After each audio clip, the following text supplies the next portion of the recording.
Good evening. Good evening. Okay, so did everybody do their homework? Or at least got a good dent into it, I certainly hope. All right. So a couple of housekeeping things for tonight. First of all, thanks to Yvonne Lalo. Where are you? Where are you? Right here in the yellow. Oh my gosh, like right in front of my face, yeah. Okay, we have sweets, so we can sweeten the deal for Sacrosanctum Concilium tonight. So feel free during the class to come up and, take some of these goodies back to your seat with you. We also have our friends from St. Benedict's who are here, so we're very grateful to have them, and they have all kinds of, wonderful stuff there if you're looking for things to purchase during or after class. Since this is the month of October, which is the month traditionally dedicated to Our Lady of the Rosary, why don't we start tonight's festivities with a prayer. In the name of the Father, and of the Son, and of the Holy Spirit. Hail Mary. Full of grace, the Lord is with you. Blessed art thou among women, and blessed is the fruit of thy womb, Jesus. Holy Mary, Mother of God, pray for us sinners, now and at the hour of our death. Amen. Our Lady, Queen of Peace. St. John the 23rd. Pray for us. Blessed Paul VI. Pray for us. St. John Paul II. Pray for us. In the name of the Father, and of the Son, and of the Holy Spirit. Amen. Okay, let's get right into it. Sacrosanctum Concilium, the liturgy document. You thought I was going to start with 1962, didn't you? Wrong. 1832. We're going way back. 1832. A young diocesan priest with a dream. You've got to be careful with those types, don't you? It's a little bit dangerous. Diocesan priest with a dream succeeded in buying an abandoned monastery at a little place called Solesmes in France. And the next year, with 5 priest friends, went about re-establishing Benedictine monastic life in its purity and austerity. Prosper Guéranger was a romantic. Remember, this is the kind of reaction to the Enlightenment of the 18th century. He was a romantic and a Catholic, and he wanted to live the liturgy not in a reduced form, but in all of its splendor. Now remember, this is after the French Revolution, after the Napoleonic Wars, all of this kind of stuff. And he yearned for a vigorous, imaginative practice of our Catholic faith. And he saw in so many places the few faithful that still went to Mass after the revolutionary period. And the few faithful who went to Mass, many of them had absolutely no idea what was going on, and it didn't really seem like they cared all that much either. But as he delved into the actual texts of the liturgy and its history, he saw that the liturgy could be a cornerstone of a renewal of Christian life and society. And his monastery was put on the map very quickly as the congregation of monks and their zeal for the liturgy spread. If you ever hear the word Gregorian chant, usually Solesmes is the first thing that comes to mind, because these are the people who actually restored Gregorian chant after centuries of just kind of, being in the waste paper basket, as it were. The Benedictines were the heralds of what would soon come to be known as the liturgical movement. And if we're going to understand Sacrosanctum Concilium, we have to understand what this movement was, where it came from, and where it is, where it was going on the eve of the council and where it is now. Guéranger wrote this 15-volume series. If you want something to look pretty on your bookshelf that's actually useful, you want to get this, called The Liturgical Year. It spread throughout the Catholic intellectual world. And anybody who was anybody had to visit these monastic centers of beautiful and precisely executed Roman liturgy. Abbeys like Montcésar in Belgium, Boiron and Marialach in Germany, Kloster Neuburg in Austria, although they weren't actually Benedictines, Farnborough in England became places of pilgrimage. All of a sudden these places started appearing on the map, and people were like, oh my gosh, you want to go somewhere with some beautiful liturgy? Here's where you go. But these monastic liturgists were not just about living the liturgy. It became a scholarly passion for them. Books began to come about by the scores. The abbot of Marialach, Odo Kazel, wrote The Mystery of Christian Worship, which became very influential. Lambert Baudouin, who founded the Abbey of Chevtogne, which would be both Western and Eastern Rite, provided a theological and even an ecumenical framework for the historical study of the liturgy. Now the thing is, though, is that most of this liturgical movement just kind of stayed behind monastery walls. And very few people thought that it could work outside of the monastery. They're like, "What? Y'all are a bunch of monks. All you do is pray and sing all the time. Of course you can do this in a wonderful, beautiful way. This ain't going to work in your parish. It's just not going to happen." But there were men who said, "You know what? Maybe the monks are onto something. Maybe we can do something like this outside of the monasteries." And they started thinking, well, how can this work? And this is where we have a divergence of two schools of thought about the liturgy and Christian life. It wasn't apparent at the time that two different schools were developing, but it became apparent later on. The Austrian canon, Pius Parsch, it's a very important name to know, started to experiment with the liturgy in his parish. He revived the offertory procession. You know, when we go to Mass now and, the ushers choose, a family to bring up the bread and the wine. Well, that hadn't happened in centuries in the Catholic Church. Pius Parsch in his little parish outside of Klosterneuburg started to do that. He encouraged the use of missals with German on one side and Latin on the other. Those of you who may remember the Mass before Vatican II remember the hand missals, right? Well, those are actually a relatively recent invention for the faithful. Pius Parsch was the one who's like, yeah, this is great. Get these texts into the hands of the faithful. He maximized the use of German music at the Mass. Meanwhile, while this is going on, Romano Guardini, this is another really useful name to know, an Italian-born theology professor in Switzerland, was a chaplain to Catholic students in secular universities. And he wrote a book called The Spirit of the Liturgy. This is a really wonderful text if you're looking for something else to read, as if I haven't given you all enough to read during this class, but that's for after the Vatican II class. And in this book, he posited how the liturgy could revive not only Christian life, but civilization itself. The idea is that if we get the liturgy right, and we get Catholics to really take ownership of the liturgy, then civilization as we know it can be absolutely changed for the good. Now, why is this important? Romano Guardini in 1917 said the first Mass facing the people in the crypt church of the Benedictine monastery of Maria Laach. And he made certain changes to the liturgy during his very popular student masses.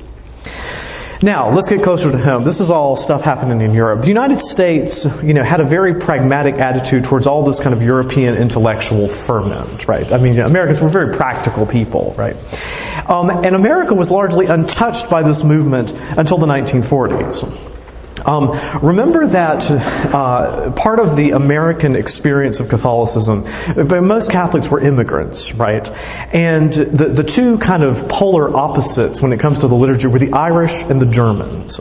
So the Irish prelates, the bishops and monsignors and all that kind of stuff, they love them some low Mass. 20 minutes, get in, get out, and get off to breakfast, right? Okay.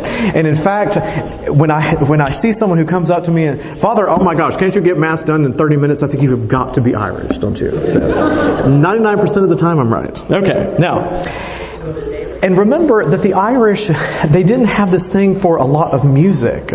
Because remember the Irish experience.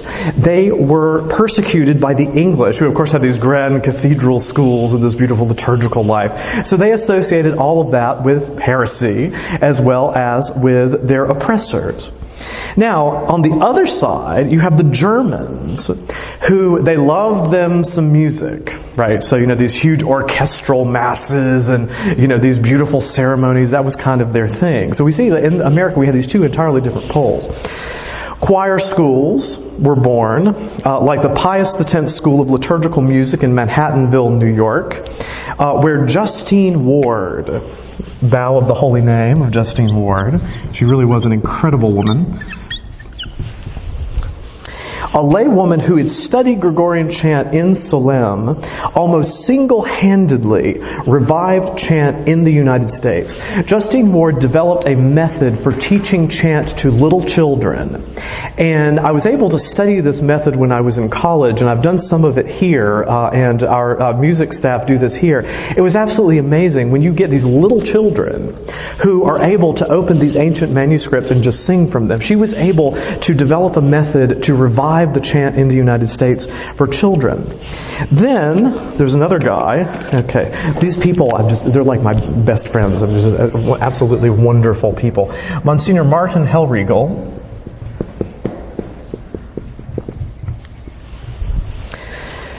who was the pastor of Holy Cross in St. Louis, Missouri, brought about an amazing conversion of his parish, school, and convent by teaching the liturgy.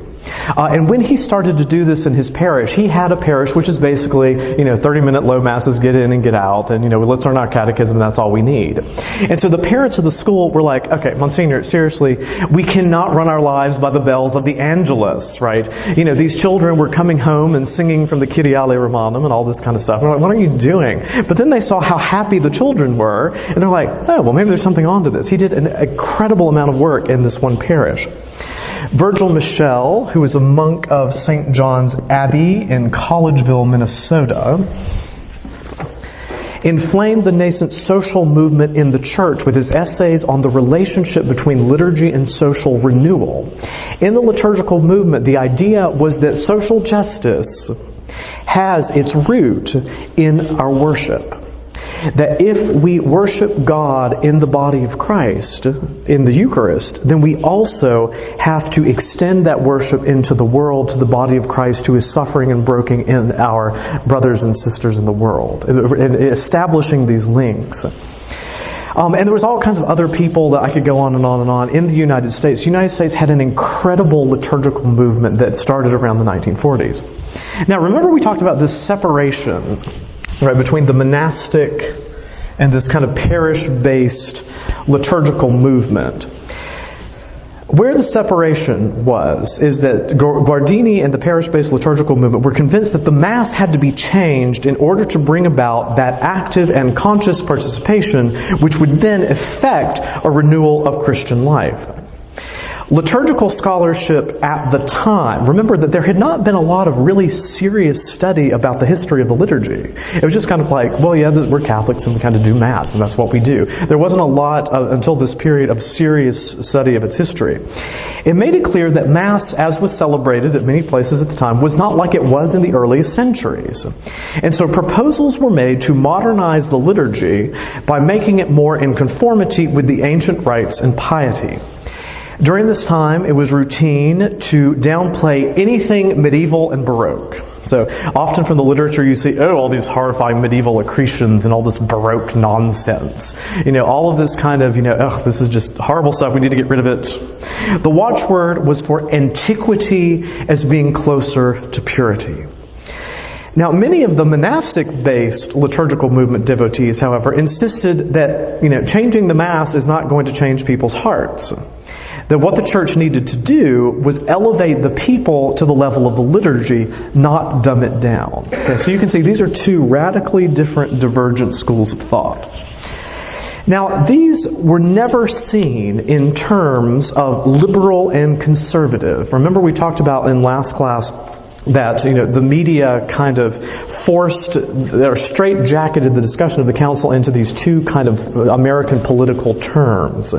And those things have plagued any discussion during and after Vatican II. So often people will hear certain things about the liturgy and think, oh, you must be a liberal or you must be a conservative, especially in the United States. And this isn't necessarily the case in other countries, but our experience has been kind of conditioned by this.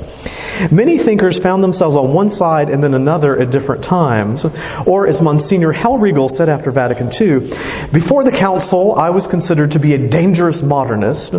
Now they think I'm an ultra-conservative reactionary. And I haven't changed one bit. And much of the discussion about the liturgy today has its ultimate root not in a supposed liberal or conservative theology, as much as in this unresolved conflict from the pre-conciliar liturgical movement. Okay. Now remember I asked you to read Pius XII's encyclical Mediator Dei. Okay. Now, let's fast forward. We started in 1832. Let's get to 1947. Okay. 1947, by the time it rolls around, the liturgical movement in all of its forms had conquered the theological elite and made headway into parishes as well. Pius XII lauds the movement. This is paragraph 5. In Mediator Dei, quote, "The majestic ceremonies of the sacrifice of the altar became better known, understood, and appreciated. With more widespread and more frequent reception of the sacraments, with the beauty of the prayers more fully savored, the worship of the Eucharist came to be regarded for what it really is, the fountainhead of genuine Christian devotion." Now he also warns that not everything was all right with all this. Okay, paragraph 7. "Duty obliges us to give serious attention to this revival as it is advocated in some quarters, and to take proper steps to preserve it from excess or outright perversion." He's like, okay, not everything that they're saying here is necessarily a good thing. Because, paragraph 8, certain enthusiasts, overeager in their search for novelty, are straying beyond the path of sound doctrine and prudence. End quote. One of the chief themes of Mediator Dei, so this beautiful document by Pius XII, is this. Worship is an interior action. Paragraph 24.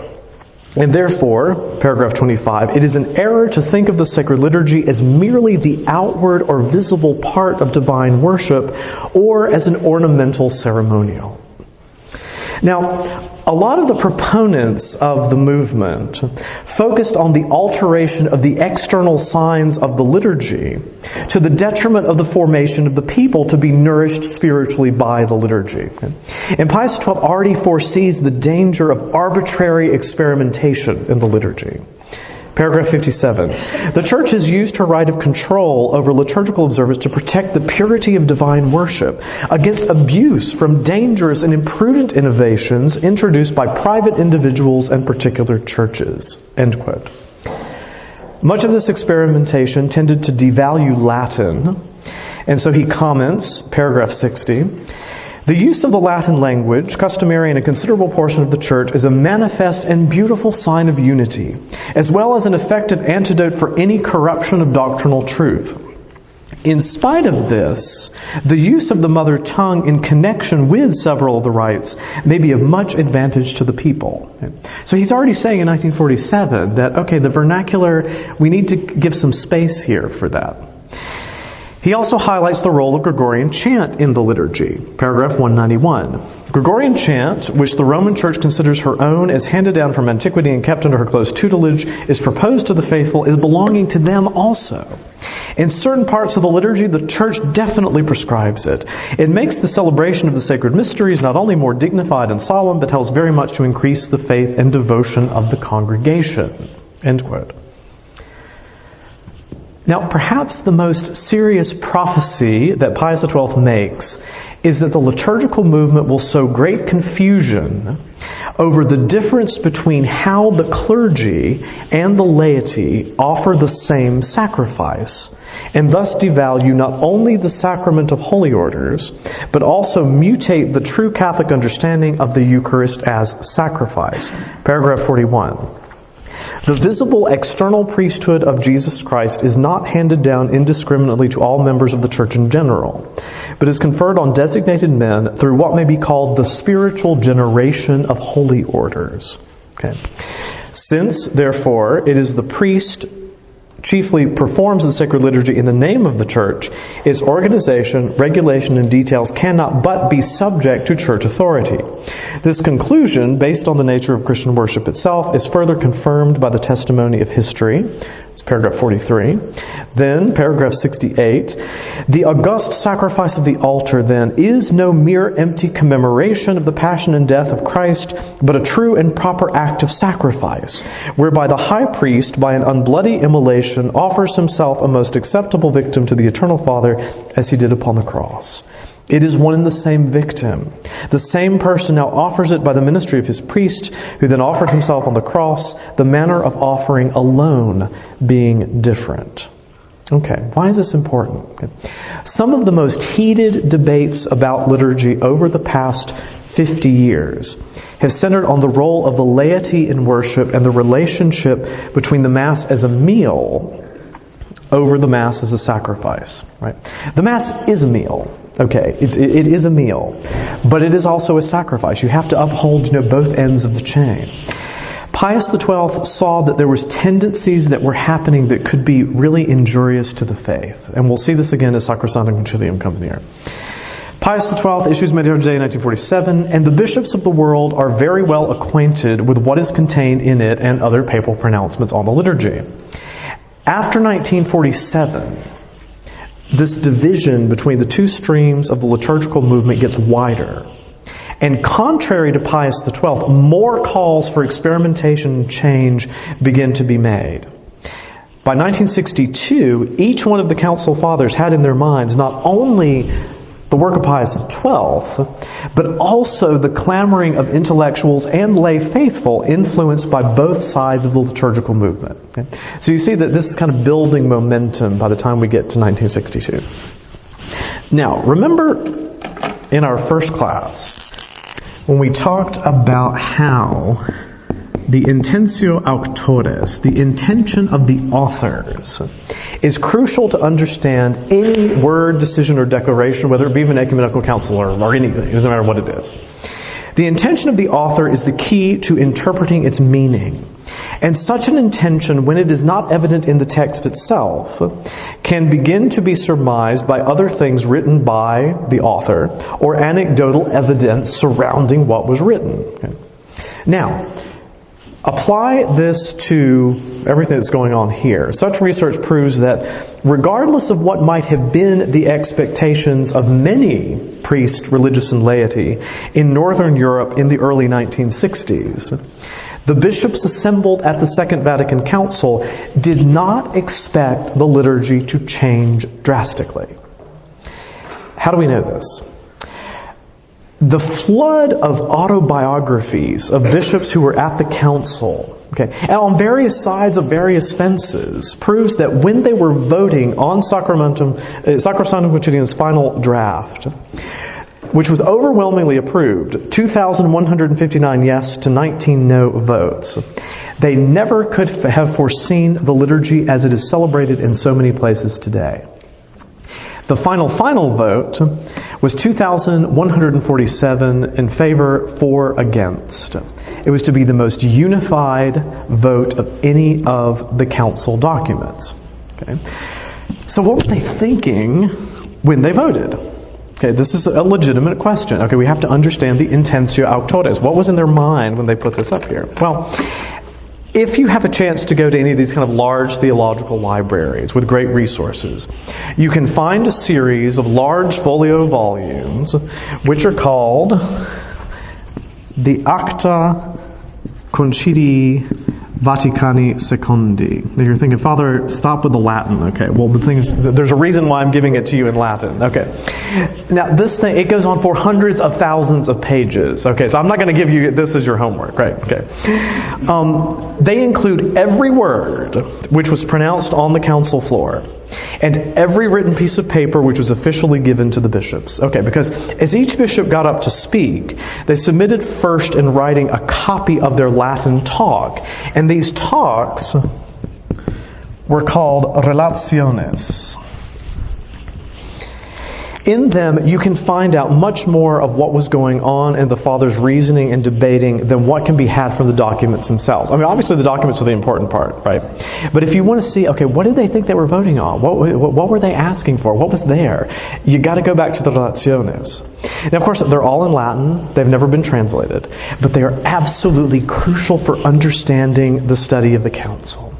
What is clear from them, as from the vast majority of what was written after the council by the bishops themselves, was that regardless of what they thought after the council, at the time of the vote on Sacrosanctum Concilium, the bishops were approving a document which they thought would enshrine relatively small changes to the Mass, but big changes to the way the faithful participated in the Mass. Okay?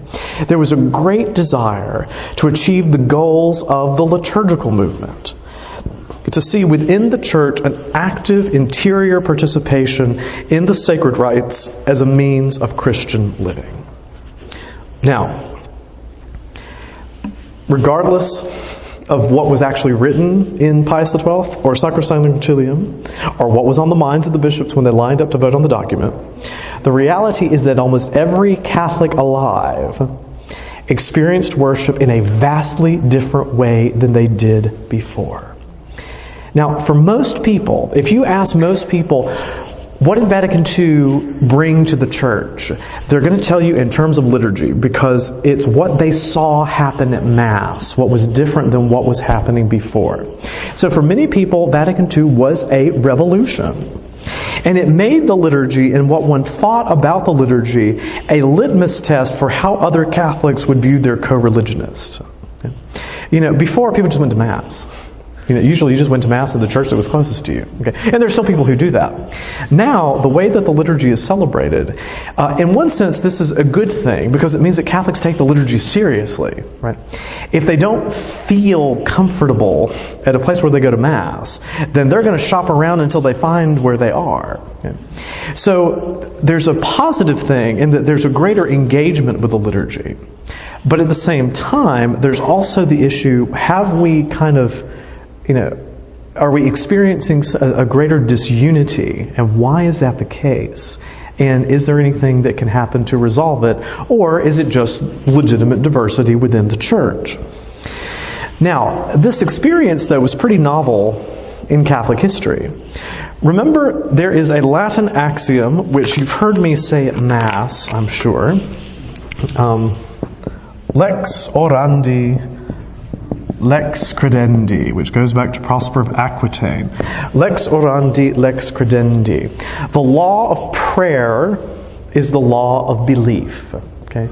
There is a huge connection between these two things. This meant that in centuries past, those who disagreed with the church's teaching would change the rites to reflect their belief. Now, for the first time in anybody's memory, the church was changing her rites, or so it appeared. So was she also changing her belief? That is why studying this document of Vatican II closely is so crucial to answering that question. Okay. And you've read the document, I hope, so preparation for class today. As you read the document, it is apparent that there is no desire to change the church's teaching on anything. Remember John the 23rd's opening speech to the council, Gaudet Mater Ecclesia. Semper eodem aquae sententia, okay, in the same meaning as before. There is not a desire to restore some kind of liturgical utopia from the ancient world. This is not part of Sacrosanctum Concilium. What one does find is a serious pastoral concern to restore the liturgy to its central place in Christian life. Sacrosanctum Concilium, paragraph 10, quote, "The liturgy is the summit toward which the activity of the church is directed. At the same time, it is the font from which all of her power flows." There's a concern to restore the liturgy to a state in which it could be more easily participated in by greater numbers of the faithful, without losing its proper nature or watering it down. Paragraph 21. Holy Mother Church desires to undertake with great care a general restoration of the liturgy itself. For the liturgy is made up of immutable elements divinely instituted, and of elements subject to change. These not only may, but ought to be changed with the passage of time, if they have suffered from the intrusion of anything out of harmony with the inner nature of the liturgy or have become unsuited to it. Okay. So the idea is that the liturgy is not this absolute immutable fixed thing which always is and always will be. That the church does have the power to change the sacred liturgy. Okay, now, paragraphs 21 to 46, if you want to get to the real meat of Sacrosanctum Concilium in terms of what does this look like, not just kind of theologically or conceptually, but for the Mass itself. Paragraphs 21 to 46 sets out general principles by which the church hierarchy would guide a reform of the liturgy after Vatican II. Now, as you read those paragraphs, thinking about the Mass as was celebrated before, and then compare it to many places in which you have been to Mass now, then it's easy to see that many of today's liturgies are not exactly what is being talked about in the document, right? Okay, you're reading this and you're like, wait a minute, so I didn't see that at Mass last week. I've never seen this. Or I went to vacation in Florida and this isn't like that what happened there at all, right?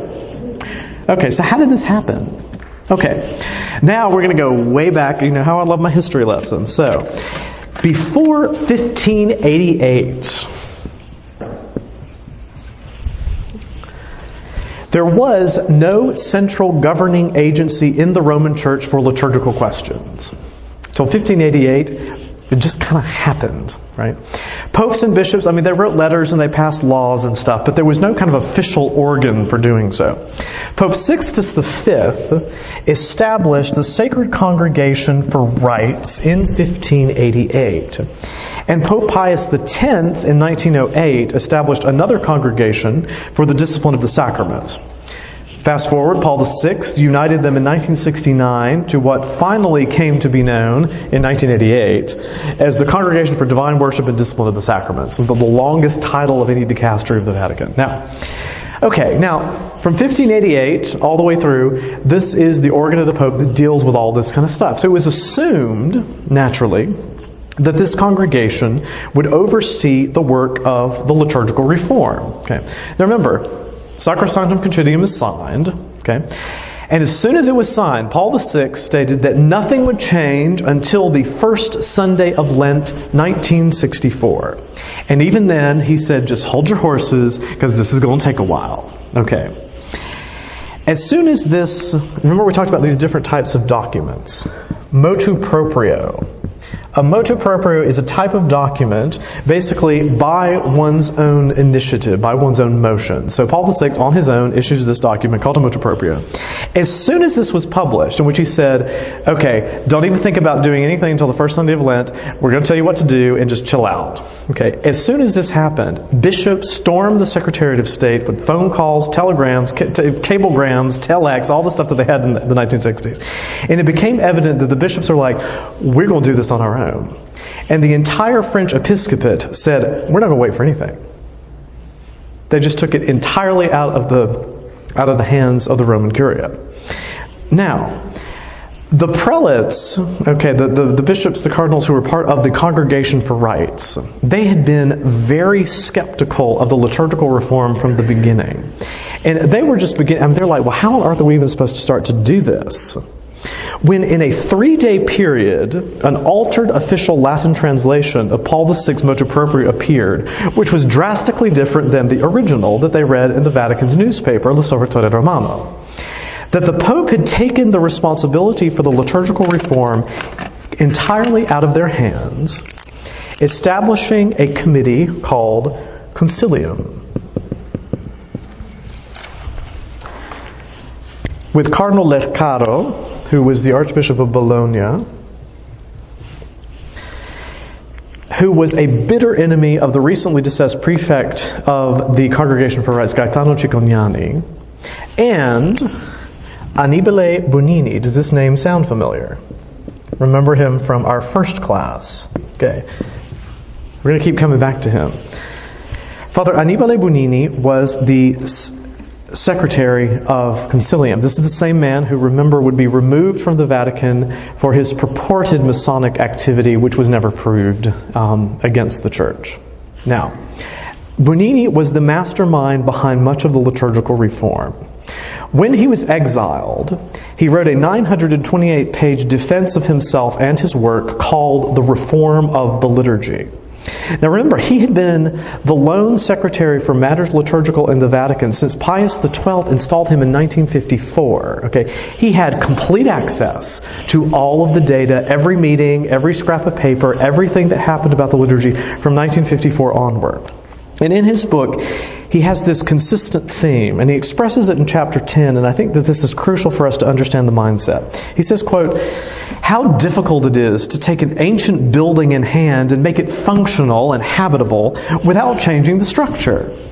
Peripheral alterations are not enough. There has to be a radical restoration." End quote.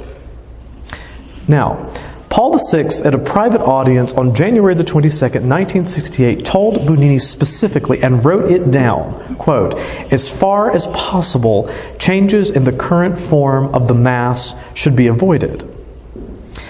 Now, during this time, the Reformed Missal, what we have now is what we call the ordinary form, the Novus Ordo. It was called as a draft the normative Mass, the Missa Normativa, was the fruit of conciliums consistently blocking the Congregation of Rites and not including them in on the project. They have been in the planning for years.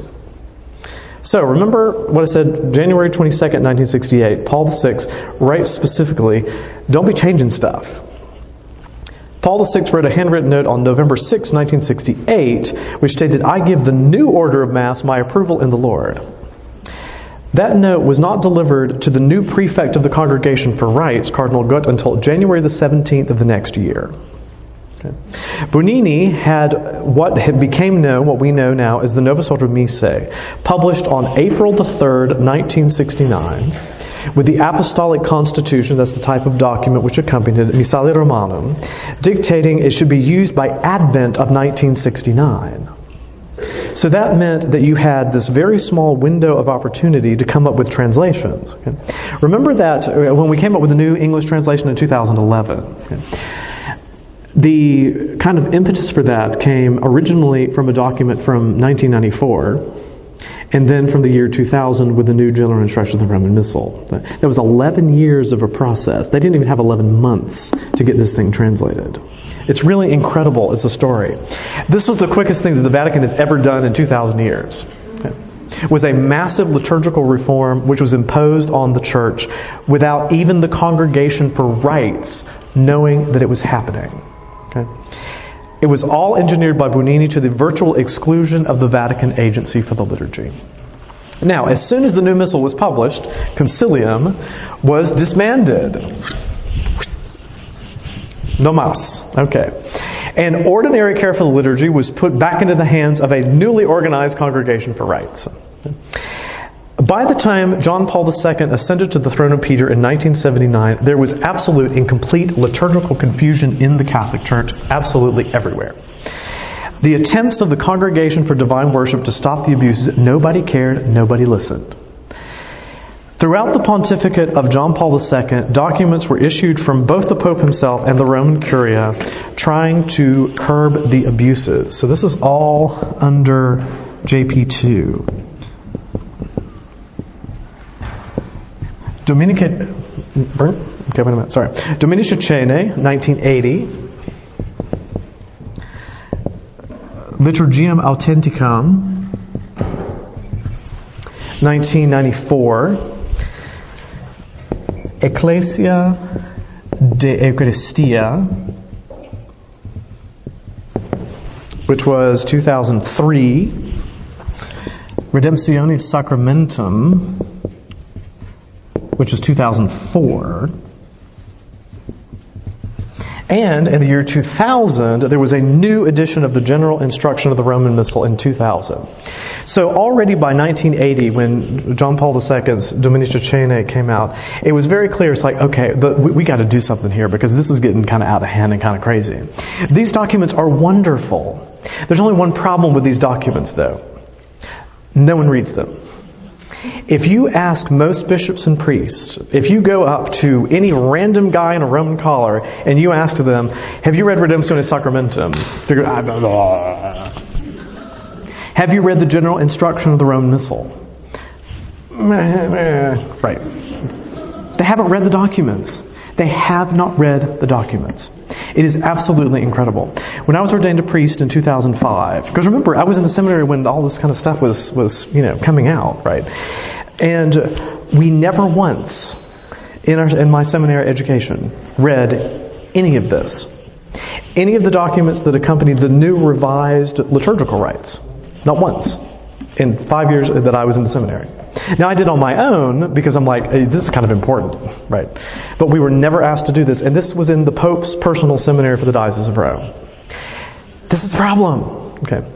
When we wonder why liturgical celebrations are so crazy in certain places, if people are not reading Sacrosanctum Concilium, as well as all these other documents, then it's not surprising that we have problems. Now, had everyone actually taken to heart the wise counsel of Pius XII in Mediator Dei, he said, don't mess around with this stuff. right? You can't just randomly just do stuff. It has to be consistent with things. If people had read these documents and taken them to heart and obeyed the church's magisterial teaching with these things, we'd be in a very different position than we are now. But so many people have just ignored these things. And there's a wealth of beautiful teaching in these documents. There really is. And the General Instruction of the Roman Missal kind of reads like a telephone book. I know that we don't have those anymore, but so because it's an instruction manual for the Mass. So it's not the most exciting reading. But there's a lot of beautiful theology and spirituality in all of these other documents. Now, most of us realize that much of the confusion of so many things comes from ideas which really have nothing to do with the Council at all. And after our lecture tonight, we're going to go back to my quiz, remember, that I gave y'all last week to go over the readings, but we'll do that afterwards. Now, many of the things which people think Vatican II said were not actually said by Vatican II, but they were written in documents after the fact. Okay, now, I want you to bear with me because this is going to be getting into high cotton here. There's a lot of kind of craziness here. The problem is that these documents are so numerous that it is trying to find a needle in a haystack to find anything in them. Liturgical Press publishes a book called Documents on the Liturgy, 1963 to 1979. Okay, these are official documents on the liturgy. It is 1,496 pages worth of stuff. And among these pages, remember, that's just up to 1979. Okay, there's a whole bunch of other stuff that's come out since then. And remember, as we talked about in our first class, that all these documents, they're not of equal weight. So it's hard to kind of realize, okay, well, where are we with these things? Furthermore, the contradictions between them are so maddening that because remember that, my training in all of this was to be a theology professor, okay? And so I really wanted to grab a doctoral student one day and say, you sit down and you go through 1,496 pages of text and document all the contradictions. Because it is insane. Because what happens is that there's a question about something in the liturgy, right?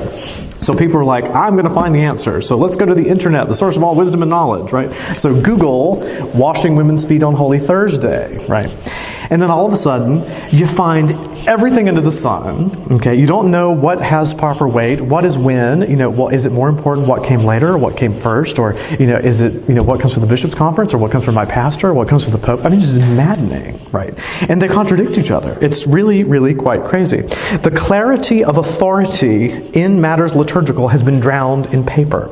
And that's just the official stuff from the Vatican. Right.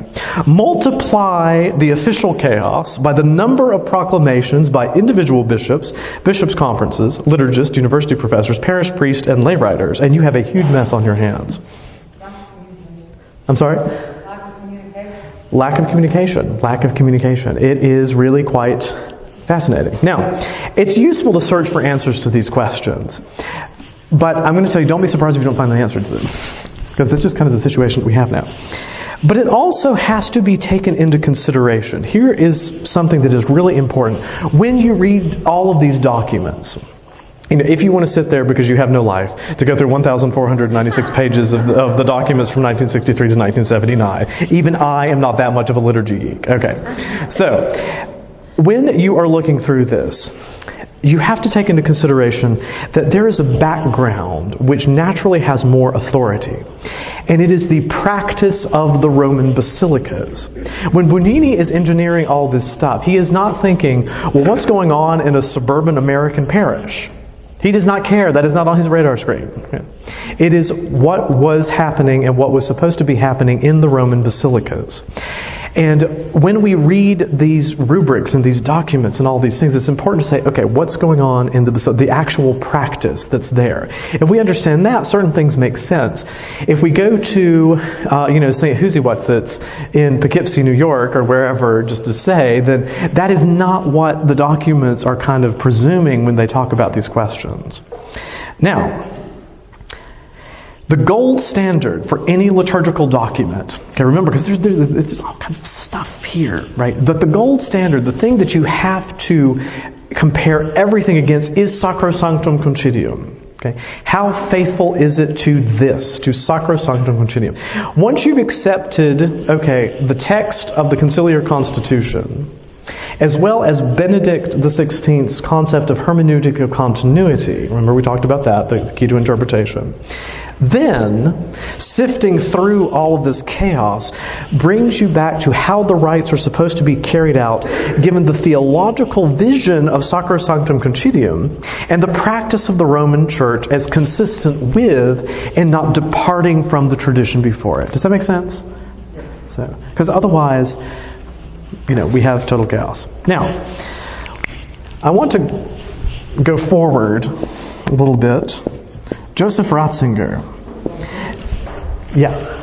Okay. The reason why it was supposed to be done this way in the basilicas, was that because the basilicas were the bishops and the smaller churches and the parish communities were supposed to follow and emulate? Well, remember that the Roman liturgy is basically the liturgy of the Roman basilicas. That's what the Roman liturgy is. So when the Roman liturgy was carried outside of the city of Rome, what was being taken was the practice of the Roman basilicas. That is the Roman liturgy, is the practice of the Roman basilicas, not just kind of how any individual place kind of interpreted that. Okay. Now, Cardinal Ratzinger, you cannot talk about Vatican II without talking about Joseph Ratzinger. We talked about that from the first. You can't get away from him anywhere in all of this.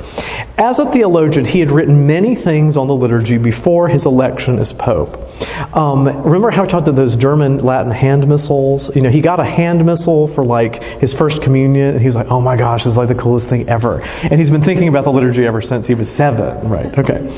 Now, he is an heir to that classical Benedictine school of the liturgical movement, and sought to apply its principles amidst the liturgical chaos of the present day. Now, for saying that, though, he's not dismissive of the pastoral and revisionist school of the liturgical movement. Okay? Remember we talked about Romano Guardini. His text, The Spirit of the Liturgy, inspired Ratzinger in the year 2000 to write a book which in English is given the same title. In the preface for the book, he writes, and I'm going to quote this entire paragraph. It's really cool. Okay. We might say that in 1918, the year that Guardini published his book, the liturgy was rather like a fresco. It had been preserved from damage, but had been almost completely overlaid with whitewash by later generations. In the missal from which the priest celebrated, the form of the liturgy that had grown from its earliest beginnings was still present. As far as the faithful were concerned, it was largely concealed beneath instructions for and forms of private prayer. The fresco was laid bare by the liturgical movement and in a definitive way by the Second Vatican Council. For a moment, its colors and figures fascinated us, but since then the fresco has been endangered by climactic conditions as well as by various restorations and reconstructions. In fact, it is threatened with destruction if the necessary steps are not taken to stop these damaging influences. Of course, there must be no question of its being covered with whitewash again. But what is imperative is a new reverence in the way we treat it, a new understanding of its message and its reality, so that the rediscovery does not become the first stage of irreparable loss. End quote. That is a beautiful image for where the liturgy was and where it is right now, I think. In this book, he is basically calling for a reform of the reform. Now, several things have been kind of happening during all of this. This whole kind of concept of the reform. There's a whole new generation of liturgical scholars that has arisen that have flatly shown to be false much of the liturgical scholarship on which much of the liturgical thinking of the early 20th century, especially of the non-classical branch of the liturgical movement, is based. Okay. Remember that liturgical history was just kind of getting started because of the work of the monks of Salem. There's a few kind of serious things that happened there. I mean, there was a couple of things in the 18th century and the 17th century which are all quite interesting for people who are liturgy nerds. But the big thing was the 19th century. But remember, they're just getting started with all this stuff. And a lot of assumptions were made which now we know were just not really the case or are a lot more complicated. Klaus Gamber wrote a book which really kind of was the first volley of the kind of reform of the reform. It is called The Reform of the Roman Liturgy, and it gives lie to the argument advanced by liturgists of a previous era that in the ancient church, Mass was said facing the people, and that there was great liturgical creativity in antiquity. Right? The scholarship of the early 20th century basically kind of posited that in the early years of the church, the bishop would celebrate Mass, and he'd kind of extemporaneously pray. And there's something to that, but it's not quite the way it was being advanced in the 20th century. The reality is we just don't know a lot about those centuries. And it was said that, Mass was said facing the people. So this was just kind of thrown out there as a thing, and people are like, well, that's what the liturgical experts, that's what the scholars are saying, right? Then there was another book, Alcuin Reid, who is a dear friend of mine. He is a monk in France now. He's an Australian. He wrote a book called The Organic Development of the Liturgy. And he tried to show how the liturgy developed organically from the beginning until 1965, right? That there was not a lot of central Vatican control of the liturgy, even after 1588 to a certain degree. With the unsaid conclusion that Bonini and Concilium, the reform of the 1960s, is without precedent in history.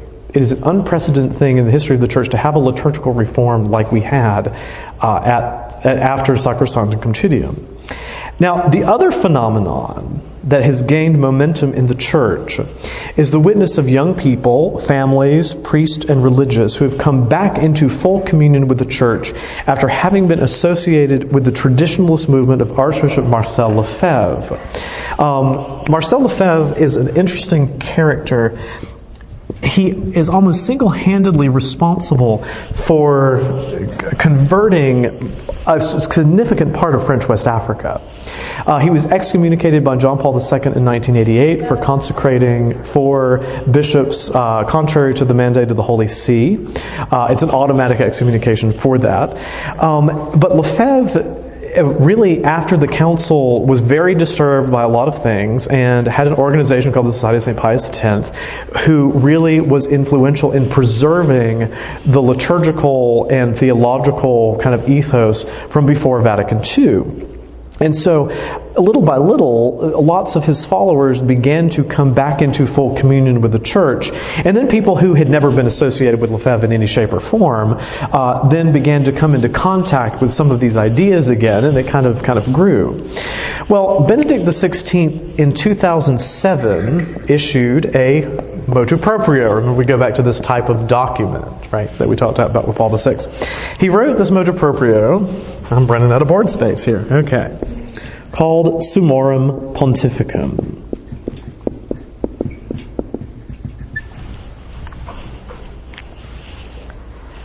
Which clarified that when Paul VI proposed the new order of Mass, he did not abolish the classical Roman form of the Mass, and that it could coexist in the Church with the new order of Mass. He then dispelled the cloud of suspicion and opprobrium which had been hanging over millions of these so-called traditionalist faithful worldwide. Okay? Summorum Pontificum in 2007 was a game changer because it basically said, Paul VI did not abolish the classical Roman rite. He didn't abolish it. Okay? Because everyone before was like, ooh, I don't know if these people are celebrating this Mass. I mean, they're obviously not faithful to the Church because they don't say Mass the way that we do. And Benedict XVI, and this is a vote appropriate, it's done by his own initiative, but it's after a whole canonical and theological investigation that had gone on since, I think, 1982. I mean, this is not something that came out of the blue. And they're like, no, this is the liturgy of the Church. It's okay. If you go to this Mass, then you're somehow not Catholic. Now, Benedict's theology, together with all this new scholarship and this kind of vigor of classically minded Catholics, has propelled a desire to reform the Reform and recover the Church's liturgical heritage. Remember in the stuff that we gave out last week, you had that article by Helen Hall Hitchcock, right? As a means of kind of, getting our minds around, what this is all coming from. Now, 2 of the key pieces of this idea of the Reform as presented by Benedict and the liturgical movement are actually things that the pastoral branch of the liturgical movement sought to eradicate, okay? Because they said that they were spurious on pastoral, theological, and historical bases that now we know is not really the case. 2 things. The restoration of the eastward position at the altar and the language and music proper to the Roman liturgy, Latin and Gregorian chant. As Ratzinger pointed out in his 2003 preface to a book written by Uwe Michael Lang, who is a prince of a guy. He's part of the Oratory in London, just one of the most splendid people I've ever met in my life. He wrote a book called Turning Towards the Lord, Orientation and Liturgical Prayer. Ratzinger wrote the preface for this. Quote, "To the ordinary churchgoer, the two most obvious effects of the liturgical reform of the Second Vatican Council seem to be the disappearance of Latin and the turning of the altars toward the people. Those who read the relevant text will be astonished to learn that neither is in fact found in the decrees of the Council." End quote. Okay. If you did your homework, then you will not have seen those things which most people associate with Vatican II. They're not in the documents. They're nowhere to be found. In fact, the contrary. Now, I want to talk about these two things. Okay. Remember this pastoral branch of the liturgical movement. Okay. They thought, and not entirely without reason, okay, that greater visibility to the rites and their simplification would enhance participation in them. Okay. They also based their intuition on the assumption that in the early church, Mass was said facing the people in a more simple manner than what was to be had on the eve of the Second Vatican Council. Now, there's some historical and theological issues with this. Okay, first of all, and this is something which seems very strange to us. It really does. The early Christians always prayed facing east. And that position was totally independent of that of the celebrant relative to the altar. In Rome, there's a huge exception to this, was it found that the priest stood behind the altar instead of in front of it. Why? Remember, if you've been to the Roman basilicas, there's a ginormous hole in front of most of the altars because that's called the confessio, where you go down to see the relics of whoever the altar is in front of. If you go to St. Peter's, if you stand in front of the altar, yeah, so you can't. It's impossible. So the priest was behind it, but then the people would actually turn their backs to the altar during the Eucharistic prayer so that they could face east, the direction of the rising sun. Remember this kind of, this is another one of our fun church words, eschatological, okay, going towards the end times. This eschatological element of the liturgy, the element of waiting for the second coming of Christ, was more important in the early church's praxis than that of being able to see what was going on at the altar. From what we know, that the early Christians, they really were not all that interested in what Father was doing with the bread and wine. Sometimes, people are like, well, Father, I can't see what you're doing at the altar. And I'm like, I'm just putting a little water in the wine and making the sign of the cross. It's not a cooking show. I mean, what are you seeing? It's really not that interesting. I'm not sitting here like trying to hide this from you. It's not really that interesting. As far as the mechanical actions that are happening at the altar, it's always terribly interesting, the internal reality of it. And so people will object, well, but did Jesus celebrate the Lord's Supper with his back to the disciples? Okay. How many of you have heard that? And it is a question that should be entertained, right? I mean, we can't just, say, well, that's just a dumb question. It's not a dumb question. It's a very useful question. Recent archaeological discoveries have, come to a consensus that in first century Palestine, the arrangement of the Passover table was not like a normal dinner table nowadays, but with the guests seated on the convex side of a semicircular table. They were all on the same side. Now, this seems weird to us because this is just really random to us. I mean, who would ever go to dinner at a table like this? This is weird. But that seems to be the case in this part of the ancient world at that particular point in time. No one who has ever advanced the versus populum argument, that is for Mass facing the people, has ever been able to produce a single literary text, archaeological artifact, or piece of art which shows anything about the position of the celebrant relative to the altar in the ancient church. Historically, there is absolutely no basis for it at all. After Vatican II, everybody just whipped around. Based on what? You can't prove something that doesn't exist. Now, Theologically, theologically, there's a problem as well. Okay, I want you to think about the two parts of the Mass. Okay, the Liturgy of the Word and the Liturgy of the Eucharist. Right, the nature of the Liturgy of the Word is proclamation and dialogue. Right, okay, to which address and response properly belong. Okay, why do I look at you during the Liturgy? Well, because I'm talking to you, right, or because the readings are being proclaimed to you. This makes sense, right? But in the Liturgy of the Eucharist, the priest leads the people in prayer. Okay, he leads them by being at their head. If the altar divides him from his people, that he's leading them to themselves and not to God. Ratzinger talks about this becomes this closed circle this way. And not to God, who has historically been prayed to by Christians by the eastward position, and in the Catholic tradition, towards the image of the crucified or to the reserved sacrament. Okay, and I know that there are people who are going to say the argument, well, but it's not directional east anyway. So because in our church we wouldn't be celebrating the directional east. So, well, that's not really the point. The idea is towards what is called liturgical east. The idea of everyone on the same side toward that image of the crucified Lord. Now, the interesting thing is in all of this that two consultors to Concilium, who were really behind a lot of the liturgical reform. And these are names that, as you come across lots of things about Vatican II, you'll come across here. Joseph Jungmann and Louis Bouillet, and a lot of their stuff is really very good. They both insistently denied the theological and historical sense of Mass facing the people. Okay, they're just like, what is this? Where is this coming from? These were people who were on Concilium, right? This is not, super reactionary people on the Congregation for Rights. These were people who were architects of the liturgical reform who said, I don't know where this stuff is coming from. Right? Now, the Latin, that's another thing, is also a crucial element of the reform of the reform. Not only does it in a very real way help to incarnate the principle of the hermeneutic of continuity in the liturgy itself, by restoring to the faithful the language of prayer common to the Catholic West since the 4th century. The idea is not, nobody speaks it, so it's mysterious. That's not the point of Latin. The point is that it is a common language to all of us. Think about, how when Muslims read the Quran, it is in Arabic. That when Jews do their prayers, it is in Hebrew. Now, there's also a really fascinating story about the restoration of Hebrew, but I'll get to that later. This assures that the literary, musical, and theological heritage of the Church is not only preserved as if they were museum pieces, but are restored to life in the Church's prayer. Tradition is continued, and a common language of prayer can foster a universal Catholic identity in a global multicultural Church. Now, these two ideas, orientation of liturgical prayer and Latin, are in no way opposed to the Council. Okay?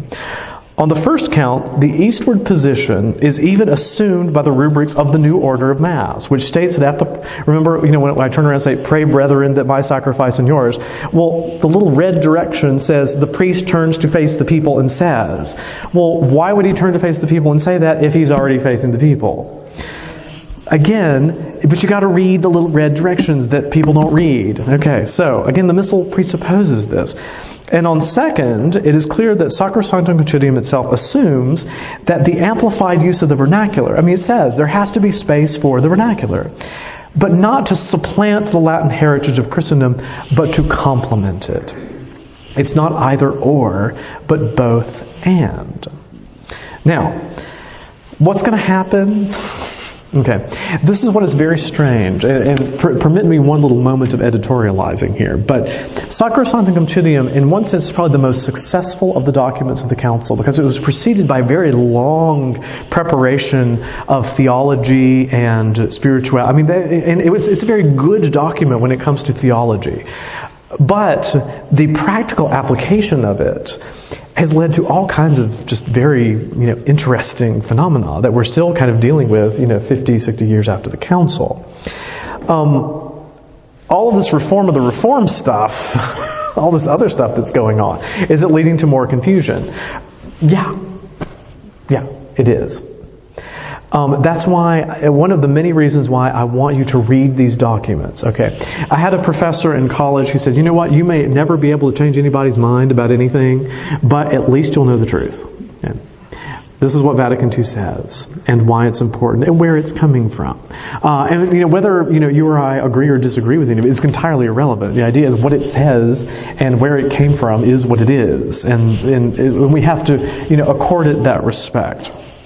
Now, for next class, Mystici Corporis, which is Pius XII's encyclical, and Lumen Gentium, because we're going to talk about the nature of the church next week. Now, I want you to get out It's Father Smith's Did Vatican II Really Say That quiz. Do you have it with you? Did you do your homework and bring it with you?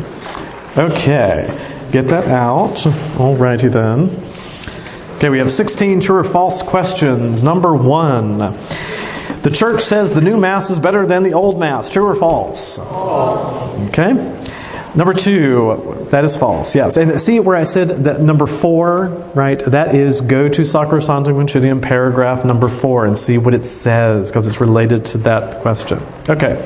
Number 2, when a priest baptizes, it's just a human ritual. Okay? False. Number 3, when we are at Mass, it's only our community that's there. Okay. Number 4, liturgy is just some frou-frou stuff we don't need to study. Okay. Yay, because otherwise y'all wouldn't be here. Okay, number 5. A priest or a liturgy committee can fashion the liturgy to suit them. 6. We should recognize special groups of people at Mass. Okay. This is... Okay, I'm going to make a little comment on this. In the paragraph that I read, it said that you would recognize people at the intentions, for instance. So I did true or false on that, but mainly true. Okay, good. That at the prayer of the faithful, at the general intercessions. Okay, I'm glad that you caught that. Good. That there is a focus for that, but the Mass itself is a public Mass of all of the people, right? And this is one of those things that you see often in certain parishes. I was in a parish once in which every Sunday, the Mass had to have a theme. And the theme was, this week is firefighters, or this week is, first responders, or this week is little children. And it was just, we got to the point of wait a minute, what Sunday are we celebrating? And so then all of a sudden, everything that could be changed in the liturgy started to kind of morph into this. And then people in the parish are like, well, but, we have the Basket Weavers Club, and we want our own Sunday, and why can't we have this Sunday? And it was just complete chaos, right? Well, Vatican II says, okay, you can mention the Basket Weavers and the Prayer of the Faithful. Don't entirely change, the 22nd Sunday of Ordinary Time to be Basket Weaving Sunday. Now, okay, number 7. Latin is abolished and Mass has to be in English. 8. Father Smith should stop trying to get us to sing and to go to coffee and donuts. Aha! Right. Okay. Good. So, go to coffee and donuts. Hang out with your friends after Mass. But sing. Okay. Number 9. Liturgy talk is just old stuff that has nothing to do with real life. False. 10. Priests should give up trying to teach us to sing in Latin. We got a lot of false here, don't we? Okay, number 11. We should have the precious blood at every Mass. Okay. This is something that I come across occasionally. And it's a very difficult thing to kind of deal with because it's related to so many things. Remember that, again, Sacrosanctum Concilium is not really, gives certain indications when the precious blood can be given at Mass, right? But one of the things that has happened, and I'm not saying there's anything wrong with having the precious blood at Mass. Okay, let me preface that. Okay. Well, this is the thing. Yes, it is at the Mass on the altar. It's there, right? The distribution of the precious blood to the faithful at every Mass is not envisioned by Sacrosanctum Concilium. It's not envisioned by the rubrics of the Mass. Sometimes people will come to me, and I'll tell you this, 98% of the time, the question will be, Father, why don't we have wine at Mass? And my answer is, because you just called it that. And they look at me and they're like, wait, what? I'm like, because it ain't wine at that point. I did not choose to be a celibate for a cracker and grape juice. Forget that. No. Why don't we have the wine at Mass? Because it's not wine. Well, why don't we have... Well, you know what I mean. Well, no, I don't, actually. Because if you're a Lutheran, remember that you believe that it is bread and wine and body and blood, that then after the celebration itself is no longer body and blood, but is bread and wine. So are you a Lutheran?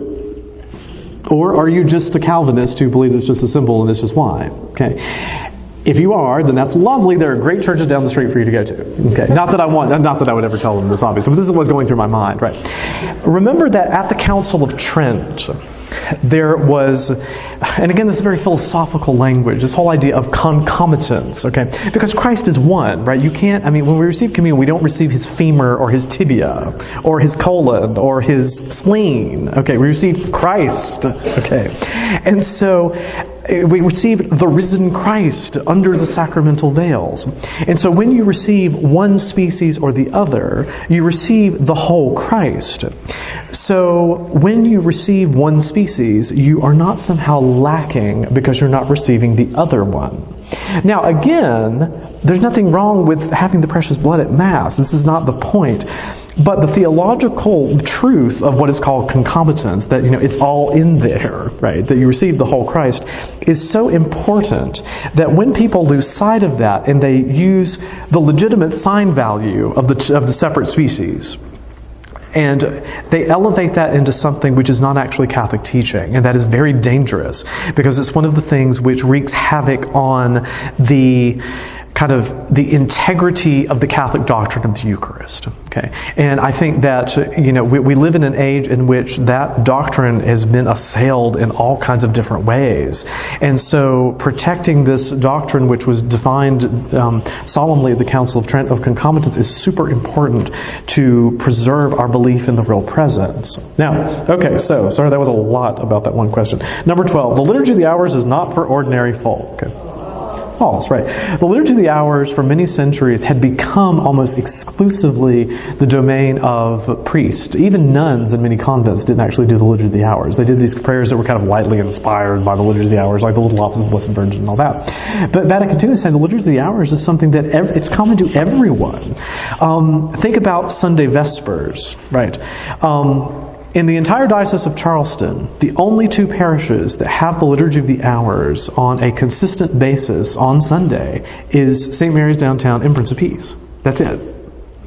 We have Vespers on Sunday. St. Mary's does it during Lent and Advent. We have Vespers during the Green Sundays, and then Compline during Lent and Advent. We're it. The Vatican Council says everybody should be doing this. Why aren't we doing this? Okay.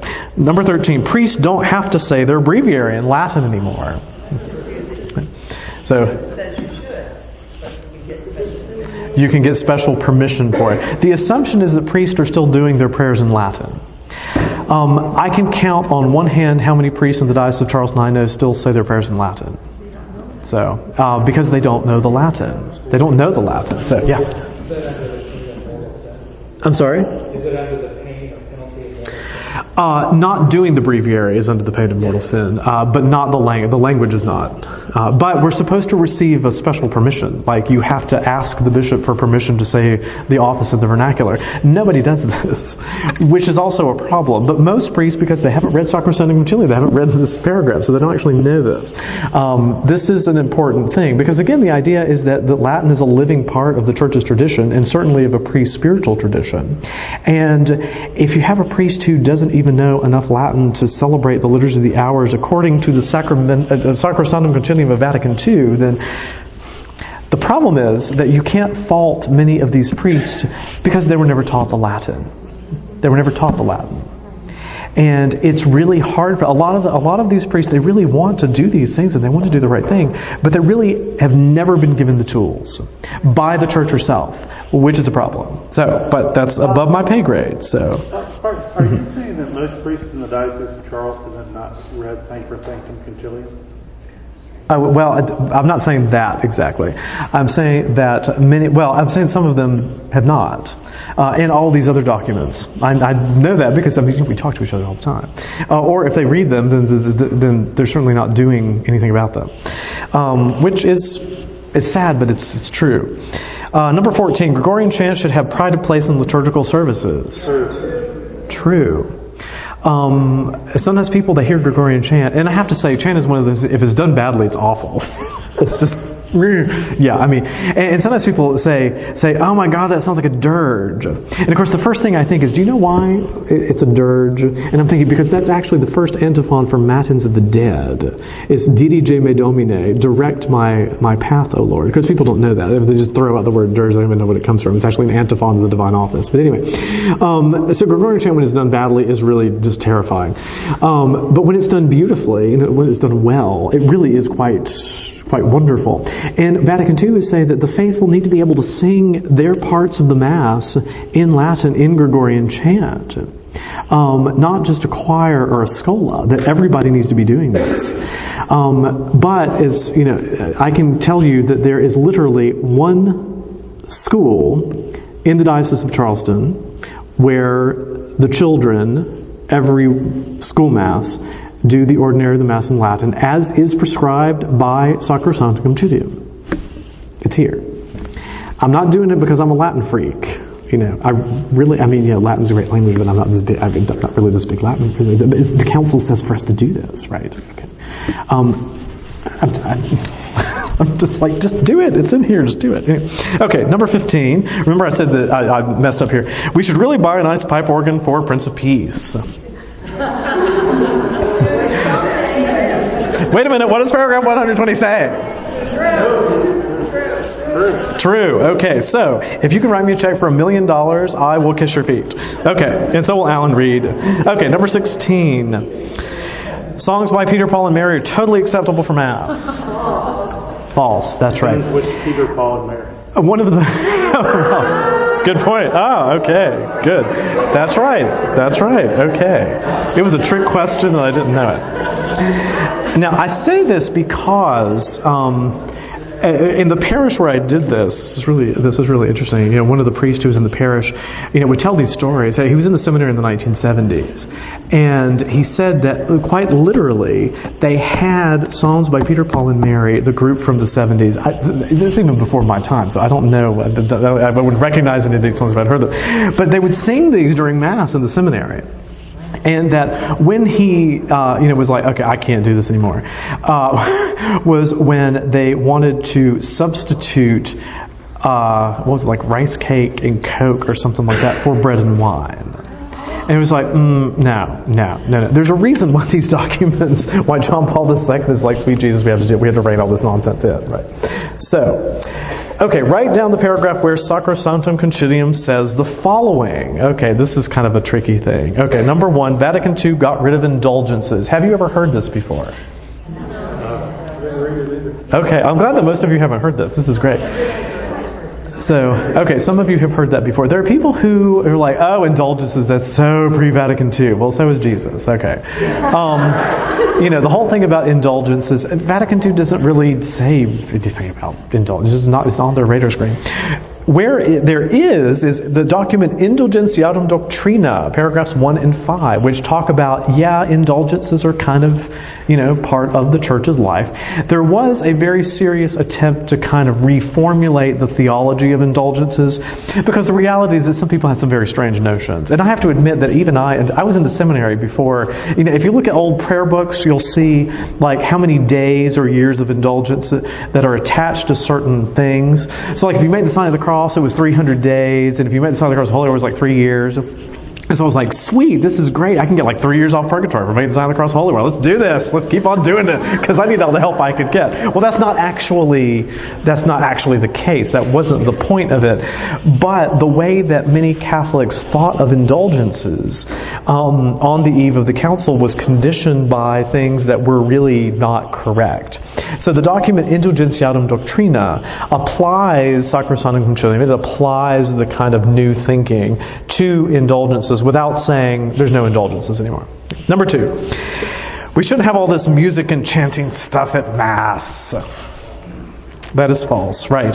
Musicum Sacram. Here is another fun document that nobody ever reads and they don't know it exists. I actually have had conversations with some of my brethren about this who have never heard of this document. 1967, the official post-Vatican II document about music in the sacred liturgy talks about how the sung liturgy is the form of liturgy. There are many Catholics who, remember especially on the eve of the council, it was very common to have what was called low mass, right? The priest would read the prayers at the altar server would respond. In some very advanced parishes, the people would respond to some things, but it wasn't terribly common. And then, in places that were highfalutin on a high holy day, then you might have somebody singing hymns on top of the action, right? Which were totally divorced from the actual prayers that were being said by the priest. In reality, that low mass with hymns mentality has been transferred to the Novus Ordo. And in many places, basically what we have is a read mass by the priest, where people or a choir sings a bunch of stuff that has no connection with what is actually the text appropriate for that moment. Right? This is most people's experience of the Mass. So, Musicam Sacram is like, no. But we're still doing it almost everywhere. 1967 Musicam Sacram. Okay, number 3. Keep it simple, stupid, when it comes to music in church. Okay. There are many people, and there's an ideology behind this, which says that all of the music at Mass should be immediately accessible to the people, and that only the faithful really should be singing at Mass. So in other words, you don't need to have choirs, and you certainly don't need to have, like polyphonic settings in the Mass from the Renaissance and all this stuff. Musicam Sacram is like, no. The church's treasury of sacred music is still the treasure of sacred music and is still part of our worship, and we should use it. Okay. Number 4, the choir cannot sing by themselves. They're there just to support us. Right? Musicam Sacram 16 says, no, that's not the point. The choir actually has its own role and can do things independently of the congregation. I say this because, again, especially in the 1970s and 80s, there really was, especially in the American kind of liturgical establishment, this idea that basically all the choir was supposed to do was support congregational singing, right? And that if they were doing something outside of that, then they were just being performance artists, and that has nothing to do with the liturgy. And things that are too kind of artsy, in quotes, do not have a place in the liturgy. Whereas Musicam Sacram says, no, that's not the case. Number 5, we should talk in church. Musicam Sacram 17. Silence. Silence is important, is integral to the sacred liturgy. There are many places where you go to Mass and it is like cocktail hour before, during, and after Mass. It's really incredible. And people will say, well, that's what Vatican did. We're a community. We need to celebrate each other. We need to celebrate. And that's true. I mean, there's something true to that. But silence has an integral part of the sacred liturgy before, during, and after the Mass. Number 6, there is no such thing as solemn Mass anymore. Right. So, remember before the council with the liturgy, there were these kind of gradations of Mass, right? You had low Mass, you had sung Mass, you had solemn high Mass, and then you had pontifical Mass, right?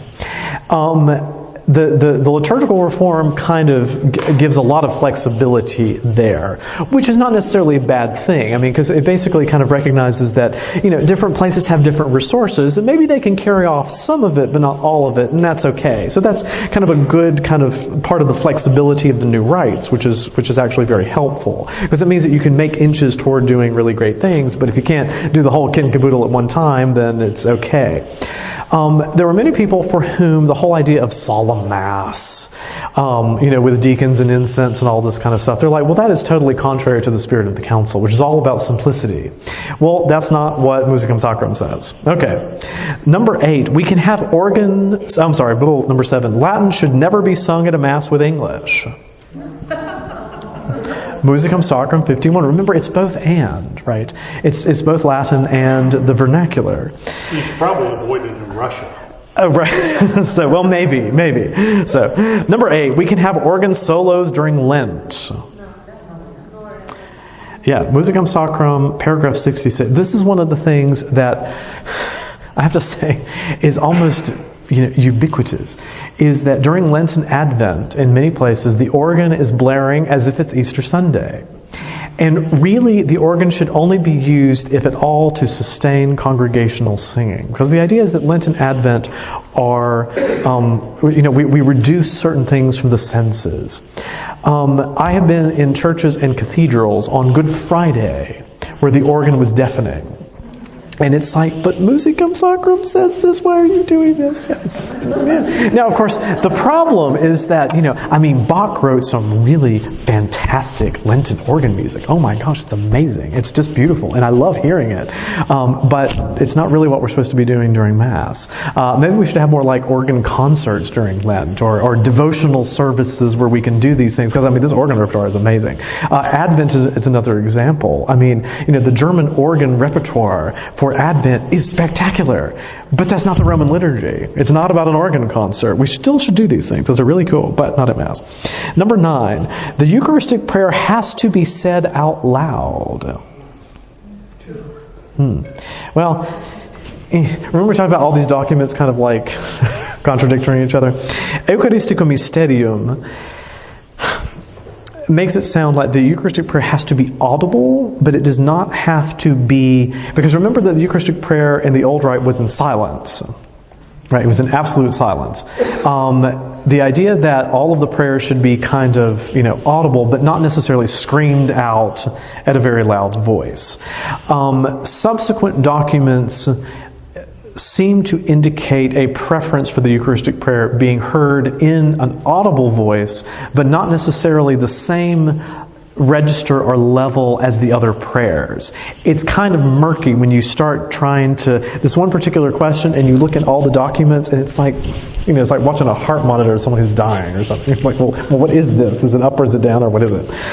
Number 10, Mass time should be whenever it's convenient for me, so have some more. One of the interesting things, this is a very fascinating thing. One of the interesting things about the liturgical movement was there really was an idea of unity of celebration. That you have one of things, right? Even to the point where they would push this thing of having one ginormous chalice that everybody would drink out of. You have these things from the 1970s. They're the most bizarre thing. Like, chip and dip bowls and things that people would use. And then someone woke up and said, this is extremely impractical. Let's not do this because this is dumb. But it was very common because of the symbol value.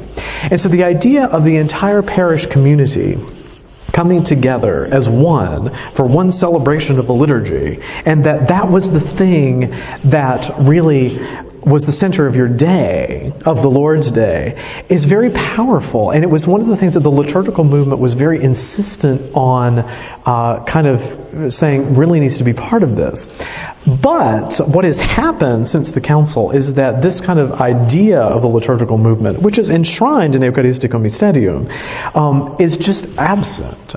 So now the idea of Mass should be for the convenience of the faithful, right?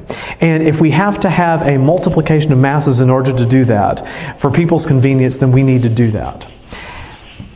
As a pastoral consideration, I understand that. As a theological consideration, and ultimately pastoral, it's a disaster.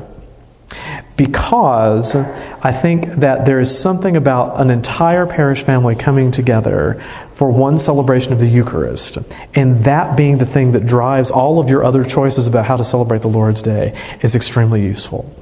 When the tail begins to wag the dog, we begin to cause problems. Okay. But of course, most priests are, very reticent to do this because they see their collections going down. That's the flat-out reality of it. We have 6 Masses a weekend at Prince of Peace. We do not need 6 Masses a weekend at Prince of Peace. The whole reason that the church was built as large as it was so that we would have fewer Masses. We actually have more Masses now than we had before. Okay. So, is this in line with what the liturgy document is kind of getting at, of drawing us into the liturgy as a community? No. Does it have a certain kind of divisive element to it within a parish? Yes. Now, of course, we have the situation here where we have 2 forms of the Roman Rite, so there's already kind of another thing that's there. And we have 3 languages. We have Latin, English, and Spanish. So we have another kind of thing there that's part of the dynamic. But with the other Masses, think about what it would be, and think about what happens when we have things like Holy Thursday, right? Or Easter Sunday when we only have, we have fewer Masses, or Christmas. They're packed to the rafters. But there's a whole different sense of those Masses than when, we have the normal kind of Sunday schedule of all these 6 Masses because, I need to be at the lake all day so I can do my last chance Mass at 6 o'clock. Okay, that's fine. And, I'm not going to cancel any of these Masses, but it's not really in this vision, is it? Now, number 11, communion rails should be ripped out of churches. We don't need them. Again, this is one of these things. It's like, high altars and communion rails and statues and things were ripped out of churches, on orders from on high. Why? A Christian Museum does not say anything about this. 12. The bishops at Vatican II were in favor of communion in the hand. Yeah. This is not part of Vatican. It is nothing. Memoriale Domini is the document which talks about communion in the hand for the first time. Vatican II, not on the radar screen. 13. We don't really have to kneel for the consecration. There are many places, and this is very interesting. In the South, we never had this so much, but there were certain places in which people were forced to stand during the Eucharistic prayer. And then, in some places, they were forced to stand during the distribution of communion, which I have to think is just uncomfortable for people. I'm just standing there all this time.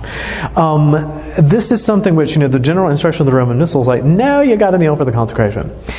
One of the interesting things that the United States has a particular law in which we kneel for the entirety of the Eucharistic prayer, and then after the, behold the Lamb of God who takes away the sins of the world. It's very strange. We're the only country that has this. The Roman custom is that you kneel during the consecration, and that's it. Partially because remember the Roman basilicas, they don't have pews, right? And you don't have cushy, fun kneelers to sink into. You kneel for the consecration and that's it. If I would have my druthers, we would, preserve the Roman traditions and everything. Because I think because even the prayer, there's a prayer of the Roman canon where it's also, circumstantes al altar, that we're standing around the altar. We're not, it doesn't, even the Eucharistic prayer assumes that we're standing, just not during the consecration. But there was this ideology which was pushed in many places against kneeling as a sign of adoration to the Blessed Sacrament. Remember how we talked about how some people there's this idea of well, if you're a mature Christian, then you don't need to kneel in subservience to a master. But that's not what the church says. Number 14, black vestments cannot be used in funerals. Okay, general instruction. Yes, black is an option. Right. One of the things that is very interesting is that there are 3 colors for funerals which are allowed: black, purple, and white. White is interesting, and I'll tell you why. White was allowed before the council in Asian cultures where white was the color of mourning. Now, here's where things get kind of strange, because the post-Vatican II kind of funeral rite, in many respects, is done very well, because, in certain respects, it's kind of strange, but in many respects, it kind of recovers the paschal character. And there's lots of prayers about the resurrection of Christ. It's very centered on the resurrection of Christ. And I think that there's something very positive about that in the liturgical reform, in the new order of funerals. But, like for example, you go to a funeral now and you've got the Paschal candle because of baptism, and they're making all these kind of connections, and all of that is all a fruit of the theology behind Sacrosanctum Concilium. It's all perfectly fine insofar as it goes. But the point of the white vestments was not actually to express the Paschal character, but because it was the color of mourning in certain cultures. The United States received the permission for white, but in many places it has become kind of part and parcel of this very interesting phenomenon that is going on with people in which they just don't want to accept the reality of death. You see people, I want my funeral to be a celebration.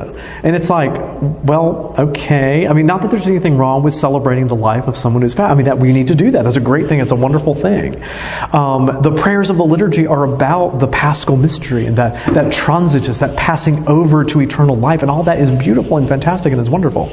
But to celebrate funerals as if they're instantaneous canonization ceremonies with the same color that we use for saints, are we sending the wrong message? And it's just, it makes me very uncomfortable.